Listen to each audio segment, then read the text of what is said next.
The dollhouse, a symbol of innocence and childhood wonder, or so it seems. But what if I told you that behind its miniature walls and intricate details, a dark and sinister force lurked, waiting to unleash its terror upon the unsuspecting? The story begins with Emily, a young and ambitious architect who had always been fascinated by dollhouses. She spent hours poring over books and magazines, studying the intricacies of their design and construction. When she stumbled upon an old antique dollhouse in a dusty antique shop, she knew she had to have it. As soon as Emily brought the dollhouse back to her office, strange things began to happen. Tools would go missing and strange noises could be heard coming from within the dollhouse's walls.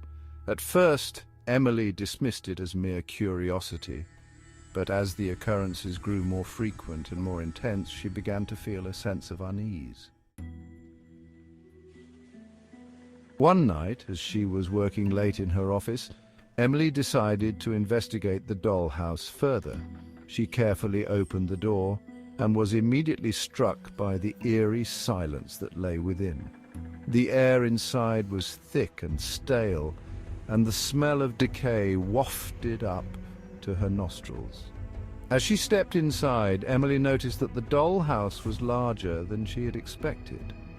The room seemed to stretch on forever, with intricate details and tiny furnishings that seemed almost alive. And then she saw them. Tiny figures, no bigger than a thumb, moved about the rooms. They were dressed in old-fashioned clothing and their faces were frozen in perpetual smiles. But as Emily watched, she saw something that made her blood run cold. The figures began to move of their own accord, their smiles twisting into grotesque grins. Emily tried to flee, but her feet seemed rooted to the spot. The figures began to converge on her, their eyes glowing with an otherworldly light. And then the dollhouse began to shrink. The walls closed in around Emily, trapping her in a tiny space that seemed to be shrinking by the second. She screamed and screamed, but her voice was drowned out by the sound of laughter echoing from within the dollhouse.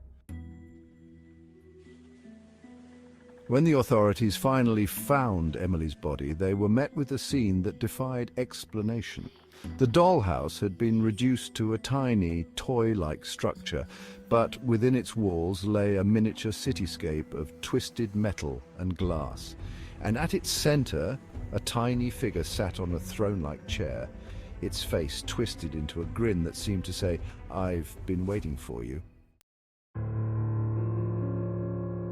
From that day on, the antique shop was shuttered forever, and the legend of the cursed dollhouse spread far and wide. People whispered of the terrible fate that awaited anyone who dared to disturb its secrets, and as for Emily's body, it was never found. But some say that on quiet nights you can still hear Emily's screams echoing from within the walls of that accursed dollhouse.